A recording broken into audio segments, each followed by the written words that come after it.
아리안족, 셈족, 한족, 이게 가장 중요한 세 개의 블록인데 동아시아는 섬과 같은 거예요. 그래서 제가 컴퓨터를 얘기할 때는 우리 동아시아 쪽이 맥켄토시다. 그리고 인도에서부터 유럽까지는 윈도우다. 그쪽이 시장이 훨씬 큰 거예요. 그래서 그게 지금도 나와요. 지금도 그 두 가지 사고가 나와요. 그래서 만약에 유럽이나 이런 데 가서 외국 사람한테 사진 하나 찍어주세요 라고 하면 어떻게 찍냐면 사람 중심으로 찍어요. 에펠탑 같은 데서 우리가 사진 찍어주세요 하면 에펠탑이 다 나와야 돼. 우리는 배경이 다 나와야 되고 정 둘 중에 하나가 잘려. 나를 잘라. 그리스 로마의 헬레니즘 시대가 한 번 있었고 그 다음에 중세 암흑기라고 하는 헤브라이즘이 유행하던 시대가 한 번 있었고 그 다음에 그걸 다시 뒤집어 엎고 르네상스가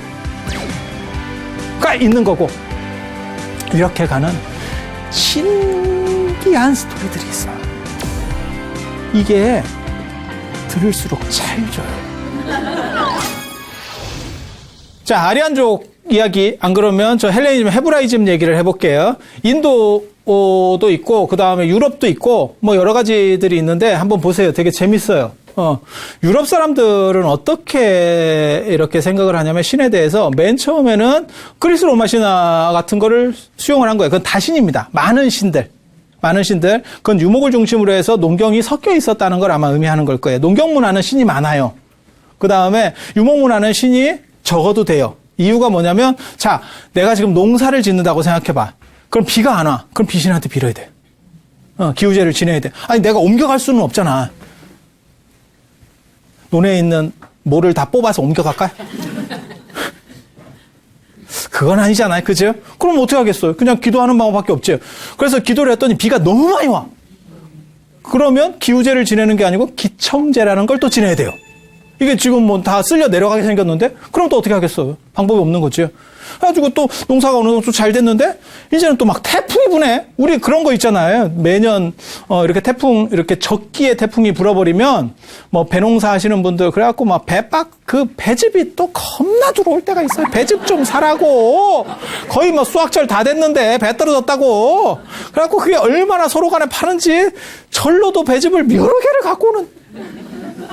뭔 얘기인지 아시죠? 네. 그렇게 되는 거예요. 왜? 태풍이 온다는 일기예보를 들어도 덜 익은 거를 딸 수도 없는 거고 어떻게 할 거예요? 방법이 없잖아.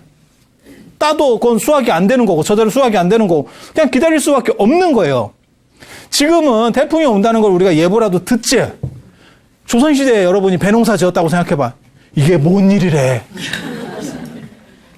아니 그렇지 않겠어요? 그렇게 가는 것밖에는 방법이 없어요. 그러면 뭐 어떤 식으로 해야 돼요? 비신한테 빌고 비를 그치게 하는 것처럼 바람신한테 또 빌어야지. 그렇지 않겠어요? 그게 다신구조라는 거예요. 그래서 이 농경 문화의 특징 중에 하나가 다신구조를 형성할 수밖에 없어요. 신이 많아요. 신이 많아. 그래서 집안에서 제일 센 신 뭔지 아세요? 성주신이 제일 셀까? 진짜? 엄마가 제일 세? 엄마가 신이에요. 엄마한테 좀 많이 이렇게 좀 당했나? 왜 엄마가 나오지? 나 이게 엔간하면 내가 받아주려고 그러는데 이게 상상의 한계치를 막 넘어가니까 주워 먹을 수가 없어요. 제일 센 거 부뚜막신, 조항신. 그래서 불교에서 뭐라고 나오냐면 내호, 조왕, 외호, 산신이라는 얘기가 있어요. 집안에서는 조왕신이 제일 세고 그 다음에 밖에서는 산신이 세다. 그래서 산신이 얼마나 세면 절에 가봐. 산신 안 모신 데가 없어. 산신각도 있고 삼성각도 있고 삼성각 안에도 있고 어떤 경우는 둘 다 있는 데도 있어. 원래 불교적인 그러한 뭐 부처님이나 보살이 아닌 상황에서 산신은 사실 외부에서 들어온 거잖아요. 이 전통적으로 우리가 산악숭배랑 이런 관련된 것들이 들어온 거잖아요. 이렇게 들어온 것 중에서 한 절에 2개씩 이렇게 나오는 거는 엄청나게 그 부분이 센 거예요. 그렇지 않으면 삼성각 안에도 산신이 한 분 있고 산신각이 따로 있는 절도 있다니까. 삼성각도 있고 산신각도 있고 그렇게 센 거예요. 그거는 이 나라에 이제 호랑이가 많았기 때문에 호환이 많아서 그래. 그래서 예전에 표현에 있잖아요. 호환 마마보다 무섭다. 마마보다 무서운 게 호환인 거예요. 앞에 나오는 게 더 센 거를 나타내는 거예요. 호환 마마. 그런 얘기 들어보셨죠? 네. 그런 얘기 들어보시면 또 다 이게 듣는 경로들이 여러 있는데 사실은 우리는 그 호아마보다 무섭다라는 표현을 어디서 들었는지 아세요? 비디오 맨 앞에 시작하면 뭐 불법 비디오는 호아마보다 무섭습니다. 나 맨 처음에 그것도 잘 뭔 얘기인지 못 알아들었다. 아니 지금은 이제 저도 그런 얘기를 알아듣지만 어렸을 때는 저희 어렸을 때 비디오가 처음으로 움직이던 세대예요. 물론 여러분들이야 다 변사두던 그런 시절이었지.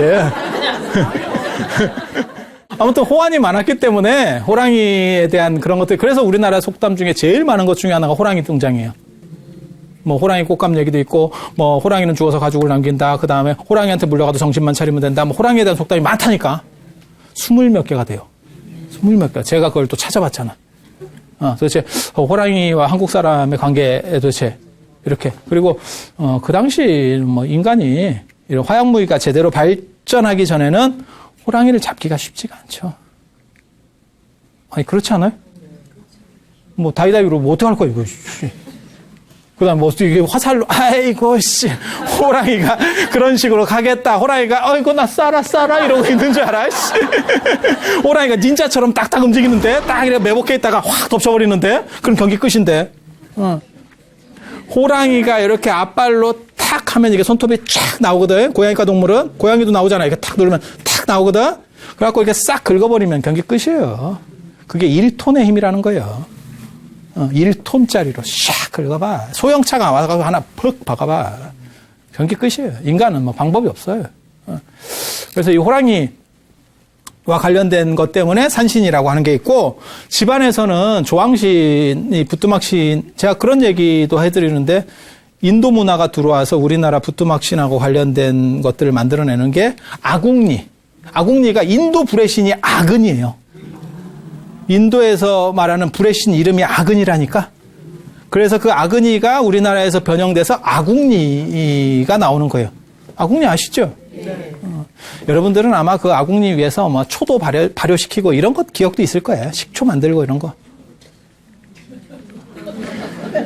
제가 여러분보다 나이가 많다는 생각도 가끔 많이 해요. 아니면 여러분들이 더 나이가 많아서 지금 옛날 기억들이 사라지는 거야. 치매의 특징 중에 하나가 하나씩 사라진다. 하나씩 사라져. 아파트부터 기억나는 거 아니요? 뭔가가 있어. 아무튼 예전에 그 부뚜막 위에다가 초 이렇게 하는 거예요. 식초. 그럼 식초 어떻게 만들었는데? 사 먹었어요? 사과 식초 2배. 빙초사는 훨씬 뒤에 나오는 거죠. 그건 화학적으로 어느 정도 이게 돼야 빙초산이 나오는 건데. 아무튼 뭐 그렇다 치고 그 얘기를 하려고 하는 게 아니고, 왜 부뚜막신이 강력하냐면, 이 조항신이 강력하냐면, 거기서 우리는 불을 관리했기 때문에 초가집 같은 경우는요, 불이 나면 감당을 못해요. 감당을 못해요. 네. 그래서 그렇잖아요. 그리고 자기네 집만 타는 게 아니에요. 그래서 불에 대해서 아주 중요하게 여겼지. 그래서 불을 꺼먹을 수도 없고, 끄면 너무너무 복잡해지는 거고, 불 피운다는 게 너무 어렵잖아. 야, 이건 안 되겠다. 그러니까 예전에 한번 꺼먹으면 그거는 큰 사건이 벌어지는 거고, 옆집에서 불려와야 되고, 그거는 이제 망신 당하는 거지. 마치 오줌 싸고 소금 얻으러 다니는 것처럼 뭐 이렇게 굉장히 체면이 구겨지는 거고, 그렇다고 불이 조금만 관리가 잘못돼서 화재로 연결되면 자기 집만 타는 게 아니에요. 마을 전체가 탄다니까. 왜? 초가집은요, 불씨가 날아다녀요. 초가집이 날아다닌다고. 그리고 그게 다른 초가 위로 떨어졌다고 생각을 해보세요. 대책이 있어요? 없어요. 그러니까 한 마을 전체가 타는 거예요. 그래서 우리나라의 한식이라는 게 4대 명절 중에 하나예요. 4대 명절 중에 하나예요. 단오 한식입니다. 설, 추석, 단오, 한식. 이게 4대 명절이에요. 한식이 불의 명절이에요. 불을 껐다가 다시 새 불을 일으키는. 그러니까 불이 굉장히 중요했던 거죠. 인도에는 사실 그렇게 불이 중요하진 않아요. 생각보다. 상대적으로. 왜? 인도는 부엌이 집 바깥에 있어요. 덥기 때문에 그 열이 집 안으로 들어오면 사람이 살 수가 없어. 그래서 바깥에 부엌을 두는 경우가 있어요. 그런 공간을 정지라 그러는 거고, 그게 우리나라 경상도까지 들어와서 정지간이라는 말이 나오는 거예요. 네. 깨끗한 땅. 거기는 이제 불을 관리하니까 신령하게 라는 생각을 하는 거지. 그러니까 우리식으로 말하면 부뚜막이라기보다도 장독대 같은 거라고 생각하면 돼요. 장독대도 신성하게 여겼습니다. 그래서 치성 드리는 명소가 장독대예요. 여자가 치성 드리는 건 장독대, 남자가 제사 지내는 거는 대청마루. 그런 거 몰라요? 그래서 마루가 가장 신성한 공간이에요. 마루가 가장 신성한 공간. 그래서 마루는 으뜸, 최고라는 뜻을 가지고 있죠. 그래서 싸움 잘하는 쌈장, 마루치. 마루치. 왜? 그렇게 하는 거잖아요. 마루치 몰라요? 멸우치 말고 마루치. 자, 그래서 그렇게 가는 거예요. 그래서 집안에서 조금만 불관리를 잘못하면 한 마을 전체가 절단이 나기 때문에 그렇게 한 마을이 전체 불나는 걸 뭐라고 그러는지 알아요? 사면초가? 안 속네요. 사면초가, 초가집이 사면에 이렇게 다 있어 불러.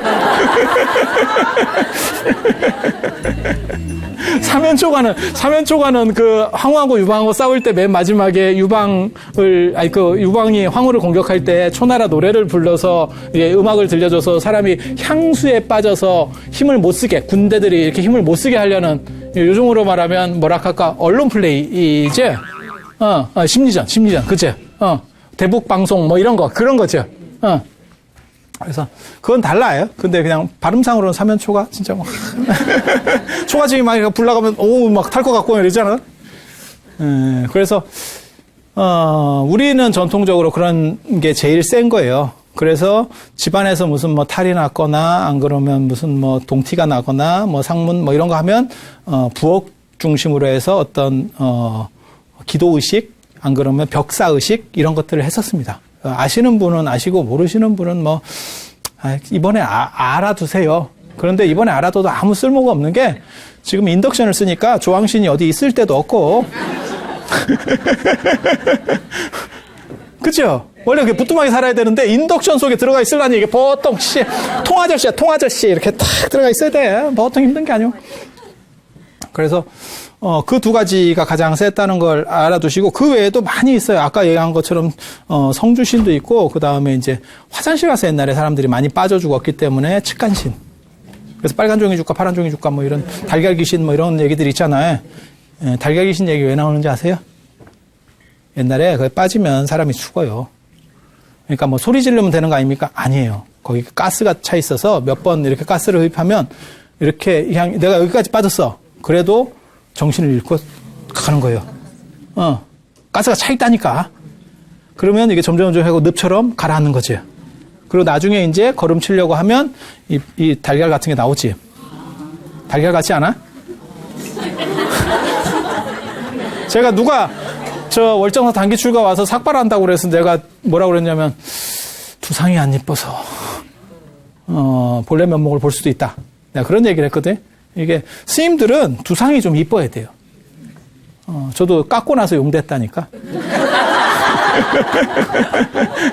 얼굴도 까맣고 이래가지고 약간 움침해 보였는데 깎으니까 환하대. 그리고 저희 집에 유전이 있어요. 굉장히 안 좋은 유전이 있는데 그게 이제 대머리지. 윗대를 이렇게 보면 계속 이렇게 대머리예요. 그래서 저 대머리를 어떻게 처리를 할까? 내가 어렸을 때 그걸 고민을 했다니까. 근데 그게 불치병이라는 걸 나는 진즉에 알았어. 어떻게 알았냐면 옛날 소비에트 연방할 때 소련이라 그랬었잖아요. 그 소련의 고르바초프가 머리가 안 나더라고. 그리고 전두환 대통령도 안 되더라고. 그런 양반들이 안 되면 안 되는 거예요. 뭘 먹는다고 뭐 나는 자연인이다 뭐 먹으면 돼요. 안 돼요. 그 정도 갖고 될 수 있는 게 아니야. 그래서 그거를 내가 근본적으로 이걸 해결해야겠다 라고 어렸을 때 생각을 했어. 밀었잖아. 이거 뭐 탈모 걱정이 없어. 탈모가 될수록 아침에 나올 때 삭발하기가 편해. 오히려 장점으로 작용하는 거예요. 여러분 몰라서 그래. 이거 얼마나 좋은데. 세수할 때 머리도 동시에 한 방에 감아. 손 올리는 각도에 의해서 머리까지 감아. 이거 장점이 있어요. 장점이. 제가 그런 얘기 하는데 농담 삼아, 다른 사람들은 이렇게 빗방울이 떨어지면 이렇게 손 벌려보죠. 우리는 그냥 가만히 있어도 알아.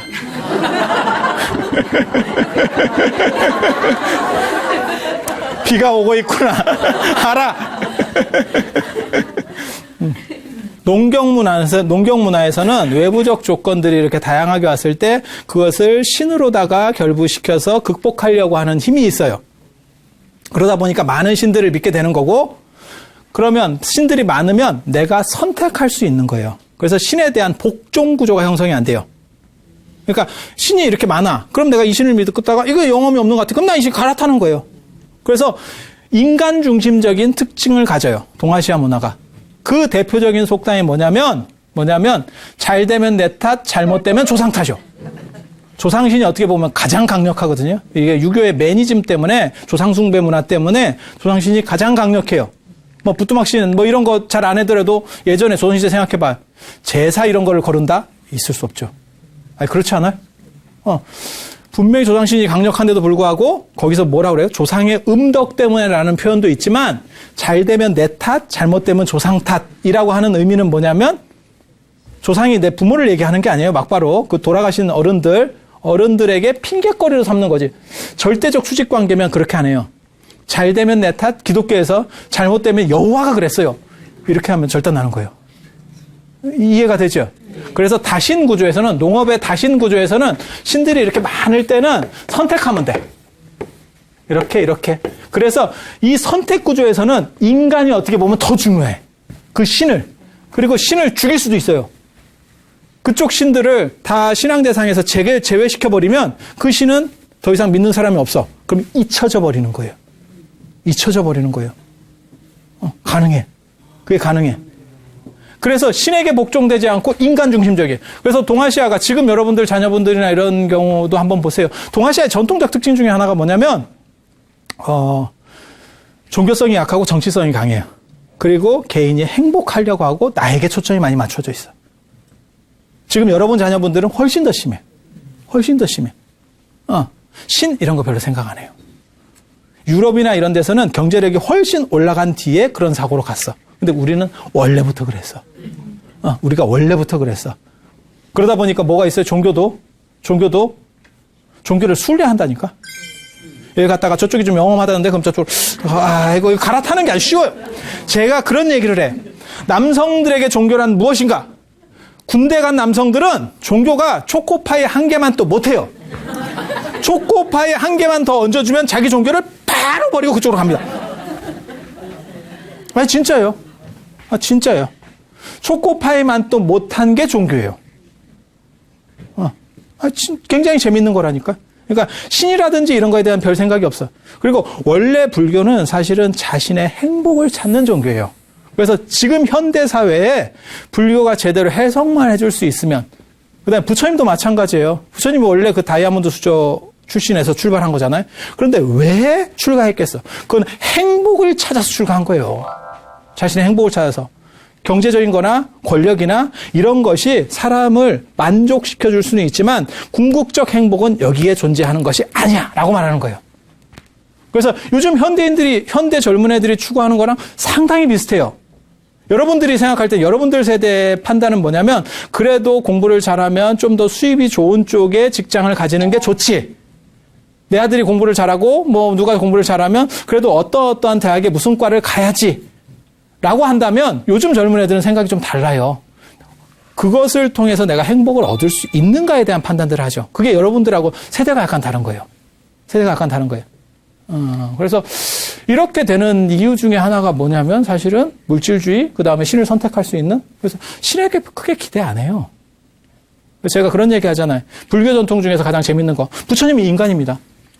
신이 아닙니다. 그리고 어떤 부처님도 다 인간 세계에만 존재하게 돼 있어요. 그래서 극락도 사후세계가 아닙니다. 그 인간 세계입니다. 단 우리보다 너무 멀리 떨어져서 보통 인간은 거기까지 갈 수가 없어. 그러니까 윤회를 믿는 사람은 죽어서 글로 간다고 생각하는 거예요. 다시 태어나는 거예요. 뭔 얘기인지 알아들으시겠어요? 그러니까 그냥 쉽게 간략하게만 설명해 드릴게요. 이런 것들을 헷갈려 하는 분들이 있어서 말씀드리는 거예요. 아프리카에 내가 너무너무 가난한 사람이었어요. 가난해요. 그래서 먹고 살기가 힘들어. 근데 지나가다가 이렇게 길을 가다가 텔레비에서 뭘 봤냐면 북유럽에 너무너무 잘 사는 사람들을 본 거예요. 일을 안 해도 몇백만 원씩 이게 생활보조금이 나와. 환장하겠네. 자기는 쇠가 빠지게 일을 해도 하루에 몇천 원을 벌 수도 없는 이런 구조인데 너무너무 부럽잖아. 내가 저희 가서 좀 살았으면, 저희 가서 그지하는 게 여기서 성실하게 사는 것보다 낫겠다라는 견적이 나오는 거예요. 저기서 좀 살 수 없을까? 돈이 있어 뭐가 있어 갈 수가 없잖아요. 그러니까 이 사람이 윤회론을 믿으면 어떤 식으로 생각할 수 있냐면 내가 죽고 난 뒤에 나는 뭐 노르웨이, 핀란드, 스위스, 덴마크 같은 데 가서 태어났으면 가능하지 않아요? 거기 사람으로 다시 태어나겠다는 거예요. 그게 극락왕생이라는 개념이에요. 그러니까 사후세계가 아니에요. 사후세계가 아니에요. 수평세계예요. 모든 부처님은 인간 세계만 존재해요. 신들의 세계 아니면 사후세계에 존재할 수 없습니다.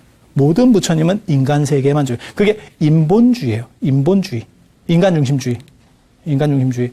그래서 부처님이 말씀하시는 건 사실 어떻게 하면 행복할 것인가. 그리고 그게 요즘 현대인들에게 잘 맞는 거예요. 그런데 애석하게도 불교는 전혀 헛발질을 하고 있죠. 지금 현대 불교를 얘기하는 거예요. 그래서 부처님 정신으로 사실 돌아가자. 사실 2%도 그런 얘기들도 섞어서 하는 거예요. 그런 목적들을 가지는 거예요. 그래서 동아시아의 구조에서는 신이라고 하는 건 선택 구조예요. 저런 유일신을 믿는 구조에서는 신은 복종 구조입니다. 이슬람이 복종이라는 뜻이에요. 신에게 복종한다는 뜻이에요. 절대적 복종을 얘기하는 거예요. 그래서 신에 대한 판단이 완전히 달라요. 신에 대한 판단이 완전히 달라. 이 부분을 사실 이해하실 필요가 있어요. 이해하실 필요가 있어요. 그리고 헬레니즘과 헤브라이즘은 섞이면서 어떤 일이 벌어지냐면 헬레니즘 시절, 그리스 로마 신화에 있을 때는 인간 중심적이에요. 신도, 지난 시간에 제가 그런 얘기 했었잖아요. 신인 동형 동성설. 그래서 인간과 비슷한, 하지만 인간보다 센 그런 존재를 추구했다고. 그래서 어떻게 보면 굉장히 인간적이에요. 그래서 인본주의적 관점, 이 헬레니즘이에요. 유럽 사람들은 이렇게 생각하는 거예요. 이렇게.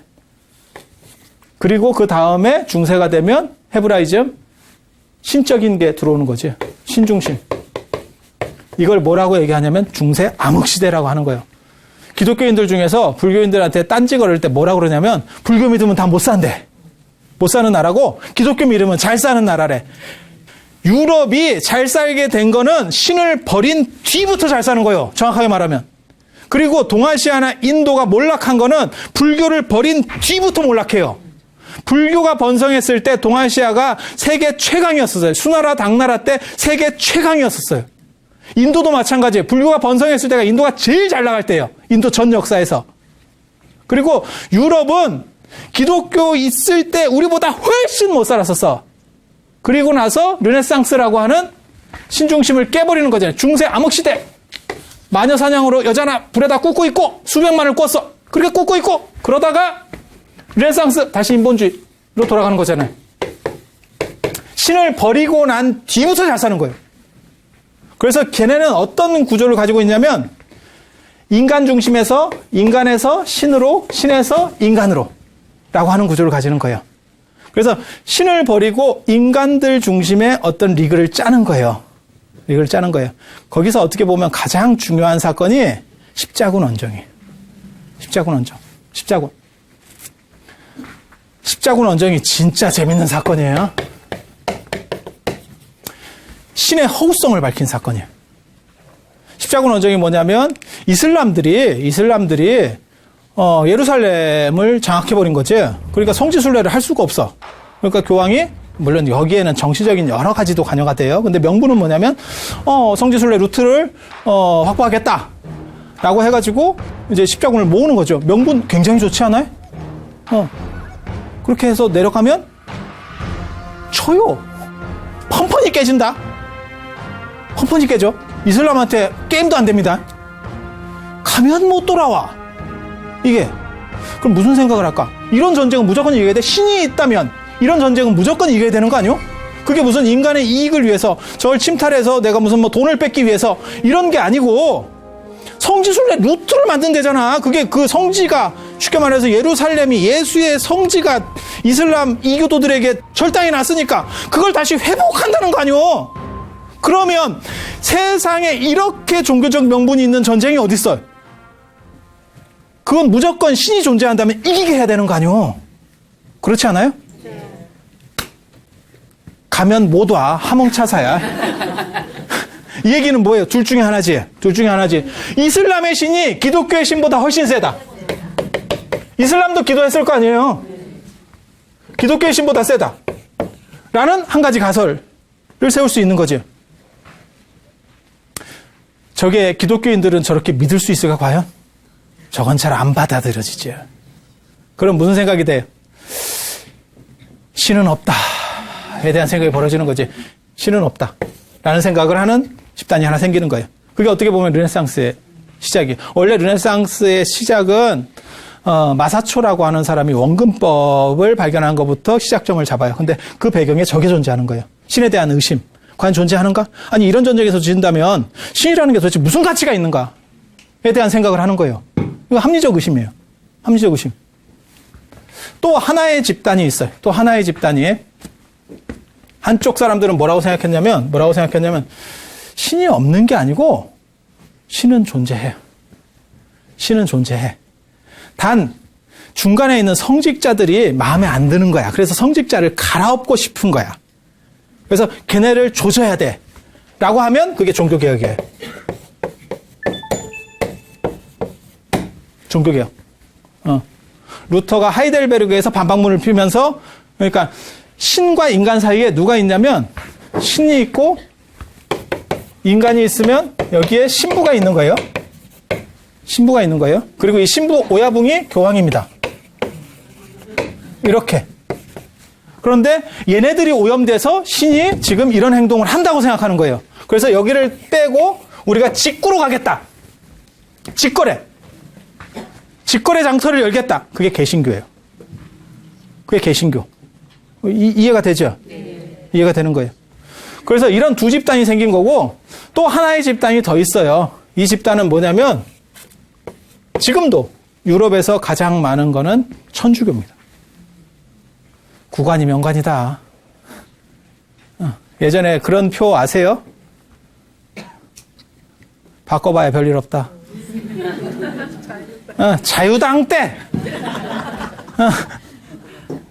바꿔봐야 별일 없다.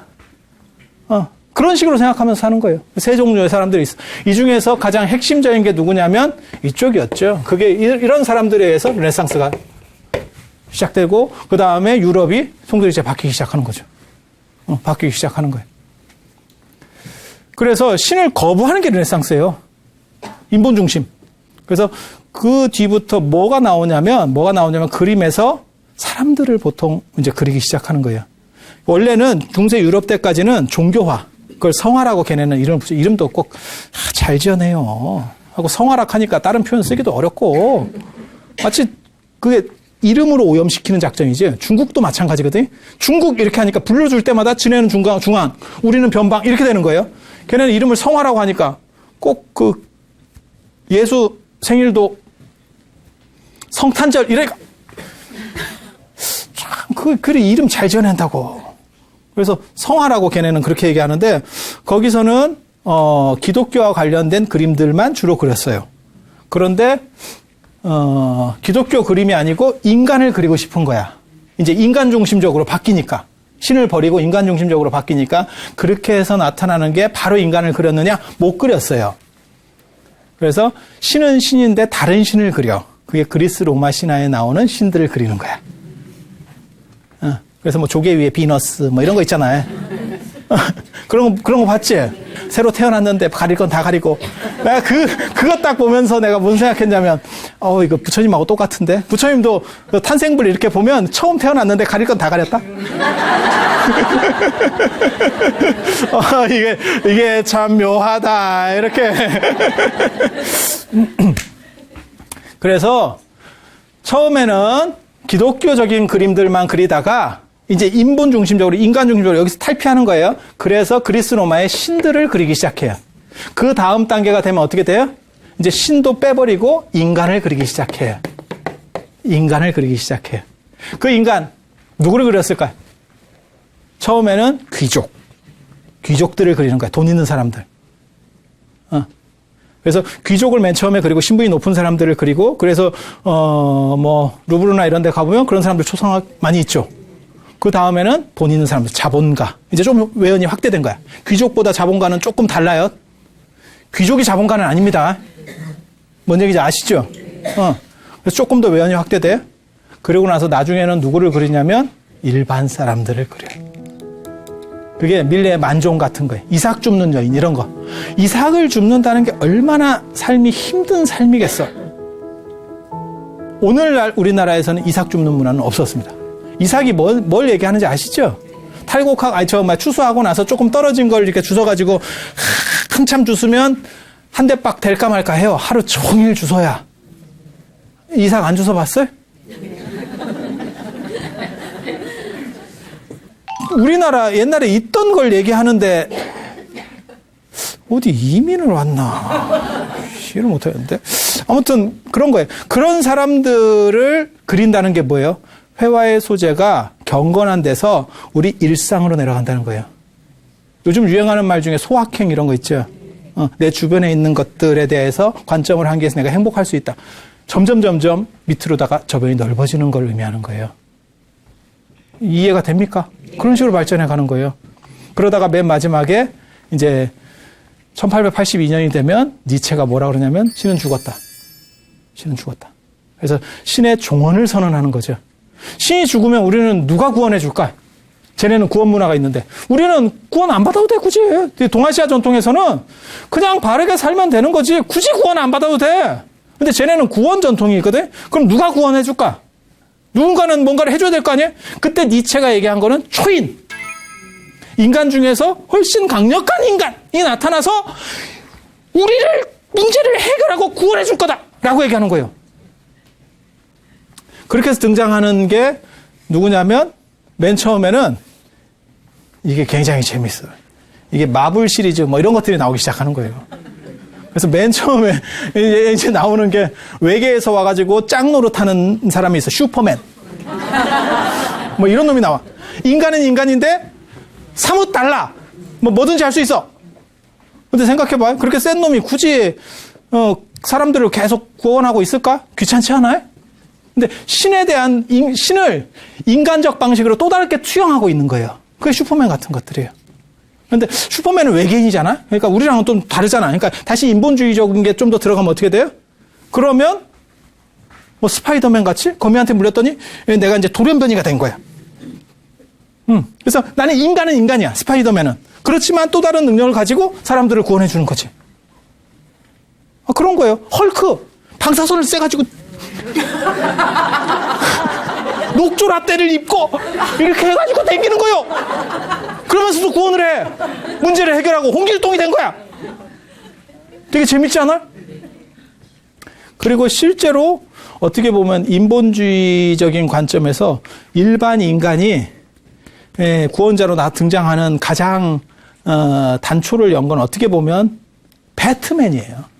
운동 열심히 해가지고 푸시업 해가지고 몸짱 돼서 이런 박쥐 같은 거 하나 달고 이렇게 댕기면서 이렇게 하는 거예요. 그러다가 최근에 뭐 꼭 최근은 아니고 우리에게 처음으로 알려진 게 누구냐면 아이언맨이죠. 과학을 통한 초인. 과학을 통한 초인. 과학이 너희를 자유롭게 할 것이다 라고 하는 메시지가 그 안에 존재하는 거예요. 진짜 그럴까?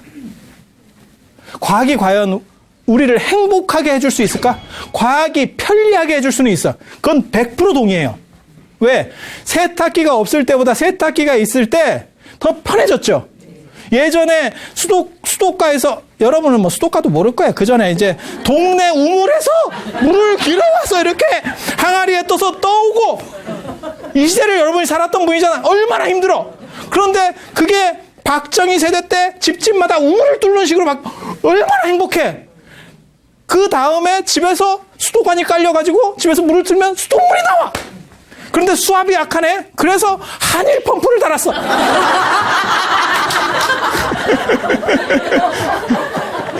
이해가 되죠? 그런데 그것도 이제 따뜻한 물이 안 나오잖아요. 그러니까 보일러를 달았는데 이게 보일러가 또 한참 틀어야 물이 나와요. 따뜻한 물이. 그러니까 어떤 일이 벌어져? 순간 온수기를 다는 거야. 하고 틀기만 하면 쭉 나와. 얼마나 좋아졌어. 이걸 부정할 수 있는 사람은 아무도 없어요. 불과 몇 세대 만에 계곡에서, 안 그러면 공동 우물에서 물을 항아리에 넣어서 들고 오는 세상에서 지금 딱 틀면 뜨거! 라는 식으로까지 가는 거예요. 맞죠? 네. 훨씬 좋아진 건 맞잖아요. 편리한 거 맞잖아요. 여러분 어렸을 때만 해도 수도가, 마당에 있는 수도가에서 세수 한번 하려고 하면 물도 잘 안 나오고, 그 다음에 거기다 물을 받아가지고 물을 한번 세수하려고 손가락을 이만큼만 닿으면 손가락이 끊어질 것 같아. 전기가 와. 이게 무슨, 이 안에 무슨 발전기가 있는지, 아니, 진짜 막, 전기가, 우와, 이렇게. 아니, 이러던 시절이 있었잖아요. 그런 거예요. 더 편리하고, 더 좋아진 거는, 그건 뭐 100%예요. 더 행복하냐? 그때보다 지금이 더 행복해요? 지금 여러분들이 공간 같은 경우도 다 분리되어 있고, 어떻게 보면 집집마다 뭐 예를 들어서 좀 잘 사는 사람은 옷방도 따로 있고, 침실도 따로 있고, 뭐 다 이렇게 분리되어 있어. 여러분 어렸을 때마다 한 방에 진짜 무슨, 올챙이 모여있듯이 막 오글오글 모여있어. 그러면 지금이 그때보다 훨씬 더 행복해요? 가족끼리 이렇게 투닥투닥거리고 뭐 이렇게 하던 시절보다? 그건 또 약간 다르지. 그런 걸 보고 뭐라고 얘기하냐면, 논리적 층위가 다르다고 얘기하는 거예요. 그러니까 단순 대비로는 안 된다는 거죠. 그래서 여러분들도 그런 생각 많이 해보셨을 거예요. 행복에 대해 생각하다 보면 어렸을 때 추억 뭐 이런 것들이 오히려 떠오르지 않아요? 애들이 한갑이라고 해서 유럽을 보내준 것보다 어렸을 때 이렇게 무슨 공기 같은 거 하고 이런 추억 아련하게 떠오르지 않아요? 아니 그렇지 않아요? 그래서 여러 가지 거리들이 많이 있어요. 거리들이 많이 있는데 이거는 한 가지 방향으로 사실 재단될 수는 없어요. 인간이라고 하는 건 한 가지 방향으로 재단될 수는 없고, 단지 여기서 얘기하는 거는 봐봐요. 인간으로서 끝났다는 거고, 그 맨 마지막에 아이언맨이 있다는 거예요.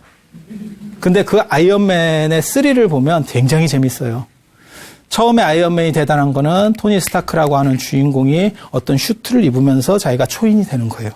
그런데 아이언맨 3를 보면, 저는 그 영화를 보면서 굉장히 놀랐거든. 진짜 초인은 누구냐? 슈트를 벗어버린 내 자신, 불완전한 내 자신이 초인이다 라고 말하는 거예요.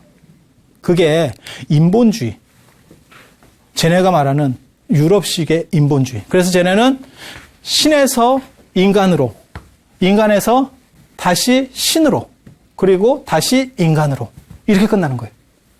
봐봐. 헬레니즘, 인간에서 신으로, 신에서 인간으로. 이게 서양 사람들이 하는 거고, 그 마지막 궁극점에 지금 과학이라는 부분, 그리고 그걸 통해서 얼마나 인간은 행복할 수 있는가까지 오는 거예요. 힌두교는 다릅니다. 인도는 다릅니다. 인도는 맨 처음에 신을 믿었다가 부처님 이전 얘기예요. 불교가 움직이면서 인간 중심으로 바뀌어요. 불교의 가장 큰 특징 중 하나 제가 말씀드리거든요. 부처님은 가운데 크게 앉아 계셔요. 옆에 신중단에 보면 신들이 졸업 사진 찍듯이 빽빽하게 서 있어. 얼굴을 막 이렇게 내밀면서 얼굴만 나와. 뒤에 쓴 놈은 얼굴만 나와. 그게 불교에서 신의 위치에, 불교는 신을 인정해요. 하지만 신을 절대시하지 않아. 나중에 이런 얘기를 또 해드릴 거예요. 왜 그런 구조들이 나오는지에 대해서. 그런데 봐봐. 부처님 이전에 신을 절대적으로 믿는 구조에서 불교와 자이나교 같이 신을 상대화시키는 쪽으로다가 바뀌어요. 그러니까 인본주의로 바뀌어요. 인간 중심으로. 그 뒤에 다시 불교를 버리고 힌두교라는 신으로 돌아가. 얘네 구조는 이렇게 돼. 그래서 쟤네는 신으로 끝나 있는 거예요. 유럽은 인간으로 끝나 있는 거고. 그리고 굉장히 재밌는 거는 사실 중국이에요. 중국도 동아시아 문화도 여러분 생각할 때는 우리가 절대적인 신을 한 번이라도 믿어봤습니까? 아닙니다. 실제로 신을 절대적으로 믿던 시대가 있었어요. 이 동아시아 전통에도. 그러다가 어느 순간 신이라는 게 저건 쓰레기야 라고 하는 생각이 번뜩 든 적이 있어요. 그 뒤부터 사실 신에 대한 환상이 완전히 무너져요. 그리고 신이 무너진 상황에서 우리가 의지할 거는 뭐냐? 그거는 권력, 돈이다 라는 생각들을 하게 되면서 동아시아는 물질주의로 움직여요. 그리고 그 물질주의를 견제하는 수단으로서 인의 도덕이라고 하는 윤리 개념들이 들어오는 거예요. 그래서 이런 이야기들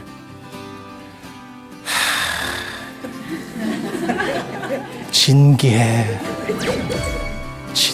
들으면 야, 세상에 이런 게 있구나.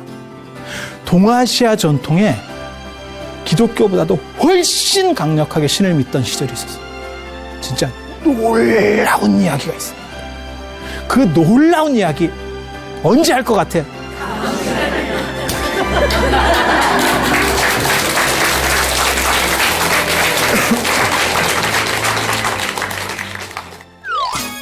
한족은 어떻게 보면 동아시아 문명이고 문화적 특징으로 보면 정치적이라는 거, 그 다음에 자본적이라는 거, 현실적이에요.